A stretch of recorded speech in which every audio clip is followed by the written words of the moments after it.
Hello friends, near and far, dear to my heart. I'm Victoria with Aligned Soul Tarot. This reading will be for Sagittarius and all Sag placements found within your birth chart or wherever you have ninth house influence in your chart. If you are unfamiliar with any of these placements, just know that I offer personalized birth chart and relationship chart readings. These readings are so insightful. You get a full 2-question tarot spread as well as detailed birth chart notes and a private pre-recorded video to reflect on at any given moment. In this reading, Sag, we're going to discuss astrology for your sun and ascendant signs, tarot and oracle messages, and your love reading for April will be linked in the description box below. These readings, there tends to be crossover, right? So I highly encourage you to watch for both and also watch for your other placements to gain a deeper perspective. We are in Aries season, your fellow fire sign friend. We started off this Aries season with a lunar eclipse in Libra. And you can peep my solar eclipse and lunar eclipse readings. I have pick-a-pile readings and all sign readings. I'll link those below. All the while, we still have Mercury retrograde until April 25th. With all this lunar node activation, it's so important to pay attention to your natal nodes. So I'm offering a $20 special till the end of April. I have limited spots available. So if you want to set up that reading, you get a full tarot spread, a 30-minute reading with me, and detailed notes on your natal nodes and how they're being activated during this period. Aries season, right? This is the start of the new astrological wheel. Aries is the first, right? The initiator of spring. So with eclipses, Mercury retrograde and Aries season combined, it may be ushering in some beginnings, some endings, maybe a little bit of both. And Aries is truly asking us to find the warrior within. This is a strength year as well. So this is all about resilience, stamina, sustainability, and perseverance. Remember though, it does not take blunt force. Sometimes the biggest lesson during Aries season is to find the actual Jedi pause before the strike. Now Sag, let's get into your April reading. Hello Sagittarius and welcome to this space. Welcome to your April reading. I'm Victoria. So this is going to be again for the Sag Collective and also cross watchers. You are welcome here. We're going to dive right into the astrology portion. This usually resonates more with sun and ascendant signs because I work with a house system. But if you have a stellium in Sag, or again, if you are cross watching, this might resonate as well, right? Energy is fluid. So take what resonates, leave what doesn't. Let's dive in here. So Aries energy for you. We have this Aries in Mercury, Aries and Venus, the solar eclipse in Aries, the sun in Aries. As you see a theme here. What does this mean for you, Sag? So Sag, this is emphasizing your 5th house of creativity. The 5th house also talks about family, because if you think about creating things, reproducing, right, it is about childbirthing in general. So 5th house is Leo energy. Where do you have Leo or 5th house in your chart? Or if you're dealing with a Leo, this may well be very significant for you. 5th house can also speak upon risky behaviors, because Leo, they love to play, right? It's a very playful energy. It's about entertainment, creativity, right? Again, creation in general. So again, that can talk about family matters, but it is about like a little bit of gambling and play, however you choose to entertain yourself. So the flip side of that is overindulgence. I kind of think of the 9 of Cups in reverse of, watching your limits and knowing your limitations when it comes to excessive use of something, right? Especially with these themes around the South Node in Libra, this is talking about codependency.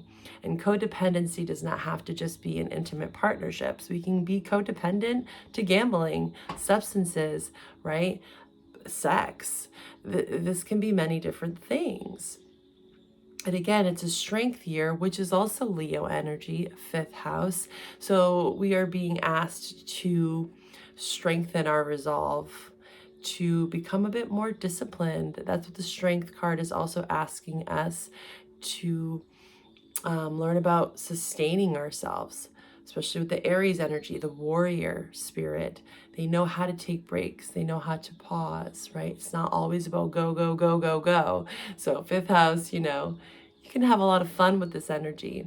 But I've noticed this trend when I do chart readings with people with a lot of 5th house, you tend to see that there is a struggle there with addiction. So this could be something, again, this is a general reading. This is not for all. And also, this can be someone around you that maybe you are having to support through this process, okay? It doesn't have to just be about you. So 5th house is the main focus. We had the full moon in Scorpio on the 23rd in your 12th house. So again, 12th house also can kind of dig into addiction there. So there's a slight subtlety of this. And again, this can look, doesn't have to be just like addiction to substances. The 12th house can talk about past. The 12th house is Piscean energy. It's very much connected with this retrograde, Mercury retrograde energy. It's a time to reflect, to pause, to rest. So 5th to 12th can look very different. You could almost feel like you have really sudden bursts of energy and like you want to get out and have fun, create something brewing within you.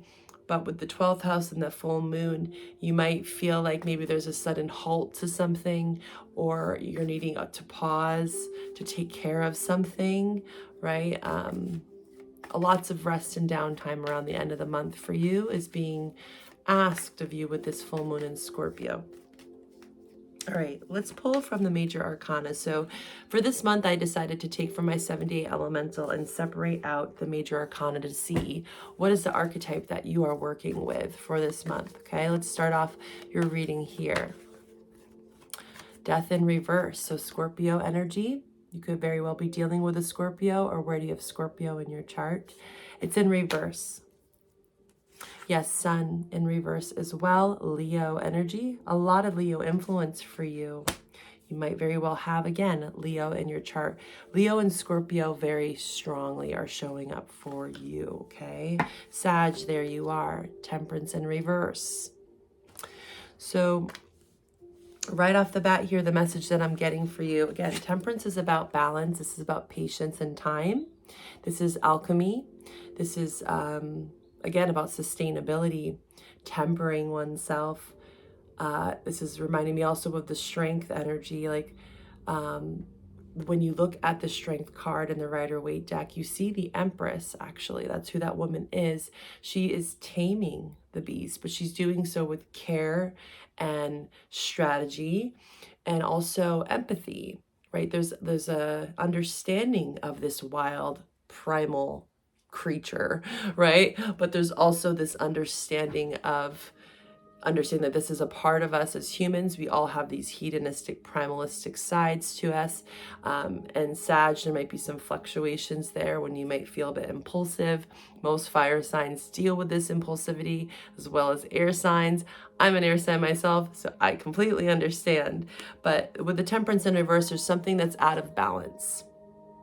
And we did see this with the 5th and 12th house. The 12th house, towards the end of the month, you're going to have to balance something out, to temper yourself. And again, there's a pause. So practicing being patient. This can show up in relationships, career. You could feel like everything was going great until, whoa, something sudden shifted. Okay, death in reverse is the main theme here. It's an avoidance of something that inevitably needs to change, right? And the death doesn't have to be ultimately an ending. It depends on the other cards surrounding it, but it looks like something that is not fulfilling to you, that maybe has been hidden, right? And I do sense around the full moon that 12th house is going to allow things to become illuminated, right? Because the sun in reverse, it reminds me of the moon card, right? It's our fears, illusion, things that we might not showcase on the surface.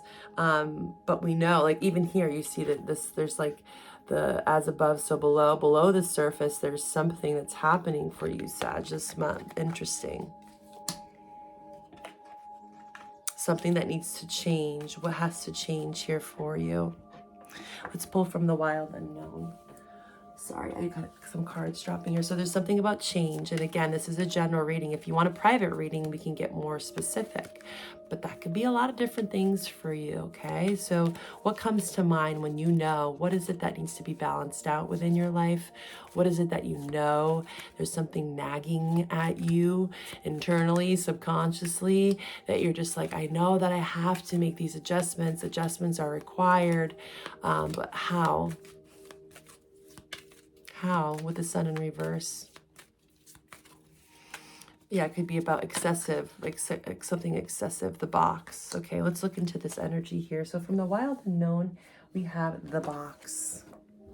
So it seems like it could be a bit complex here, because the first thing I'm getting off of this card is, you know, there's a lot of complexity to this image, this drawing, lots of detail. So maybe you even paying attention to the subtleties and the details within your life. The box. This is also reminding me of feeling constraint. Maybe you feel like tied down by something. There's an obligation here with the box, but let's read into it. 151 breaks down to a 7. So again, this can be around partnership. 7th house is partnership. Feeling like constrained within a relationship where you know there's something that needs to change. Let's see. 151. We all live to some degree with the confines of the box. The archetype represents everything that is known, anticipated, expected, that holds us in place while simultaneously holding us back from our greatest vision. The box is very sneaky, insidious, and everywhere, limiting us at the most unconscious levels. So it can be very subconscious, again, internalized here, something that maybe you don't even fully see with the sun in reverse. It is built of layer upon layer of social constructs and pressures. Breaking through it confines requires awareness, continued effort, and bravery. The box may appear as expectations from others, society, right? Even our parents, our partners, our friends, our colleagues. A well-paying but heartless job, the pressure to look or behave like others, or just to simply stay small. So you're being asked to break through some sort of limitations, the norm, the cage, the structure, the routine. And I'm not saying you just go quit your day job here, but there's something in your life, and you know best what this is that is limiting you to some capacity. And this month in particular, you're being asked to balance something out. So there's something about stepping out of the box, right, into the unknown of something, and that can feel a bit scary. Okay, let's pull from the tarot for you. It's going to be for the Sag collective. Yeah, because there's something in the middle. Like, I feel like this box, this container has served you to some extent, just like everything in our lives, right? The people that were led to, the opportunities, you know, taking chances in life. And I feel like this month, the main theme here for you, Sag, the Sag collective, is breaking through something that makes you feel small or limited to some capacity. Expectations that maybe aren't bringing in happiness. Let's see here for Sag. How can Sag work through this box, right? Break through this death energy. Finding a sense of renewal is what I'm hearing. Yeah, being honest with yourself. King of Swords, you might be dealing with a Gemini, Libra, Aquarius, but it doesn't have to mean that, right? Also, where do you have air in your chart? You may have strong air in your chart, whether you're male or female. There is a male figure here.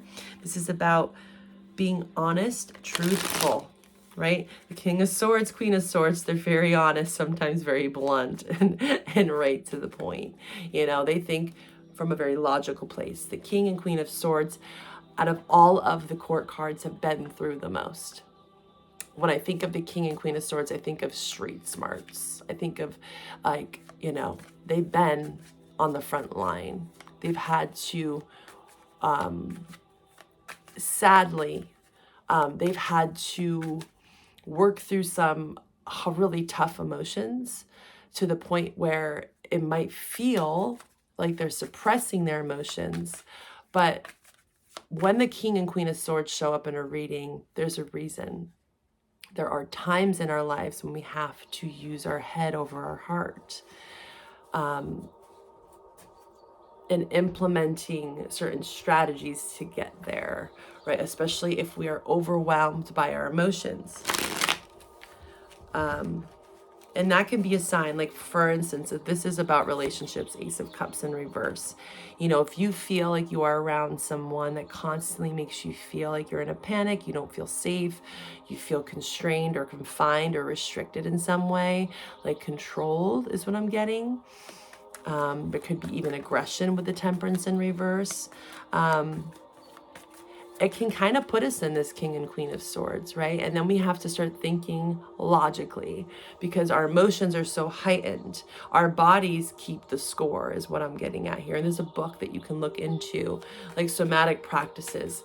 So think about that, Sag. The people that you're around, your body's telling you something intuitively. And now that your body's telling you something, yeah, allow yourself to express it and to feel it through your emotions, but then it has to come from this more logical place here. Okay. Tell me more, please, for Sag.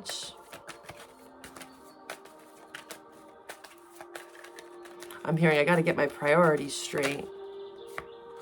Yeah, you feel like there's some sort of unfinished business. Something's a bit complex. I feel like there are people around you that are like, you know, there's been a lot of power, dominance, assertiveness.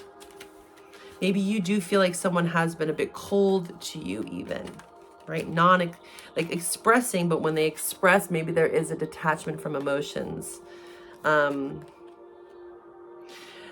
Four of Cups is in reverse here. It's saying new approaches to old problems.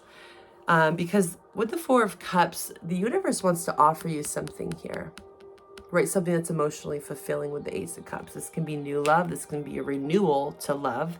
This is a new outlook, but the Four of Cups is too focused on the past.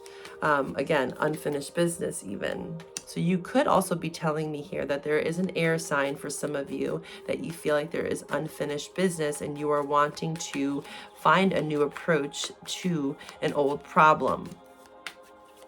Balancing it out, right? Going through some sort of renewal, trying to communicate more effectively. Magician, strong Gemini, Nine of Cups, the Lovers in reverse. Yeah, strong Gemini here for you and your energy. You could have Gemini in your chart. But I feel like, yes, there's a lack of decision right now, it's seeming this month, with a certain someone.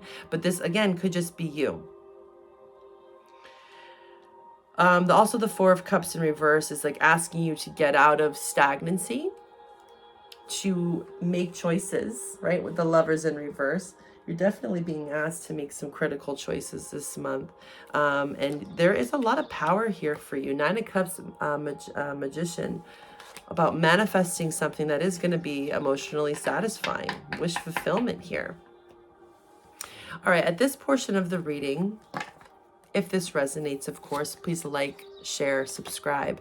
I am going to pull from the Zodiac Oracle, and we're going to take this over to the love reading. If you want to follow me there, of course, there always seems to be some crossover and some deeper messages, but also watch for your other placements, specifically your North Node this month because it is an eclipse month. And again, if you don't know what that is, I'm offering a $20 special, super steal of a deal. You get a full tarot spread, you get to ask me a question, and you get some information on your nodes. So email me.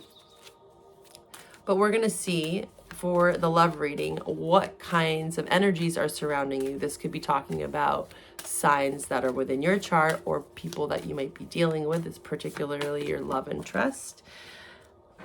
You could be dealing with a Taurus or a Libra. We also have Aries, and we have strong Taurus. We also have Leo. So if you're dealing with any of those signs, I highly encourage you to follow me over to the love reading. I'm also going to pull from the Heart's Hidden Secrets here.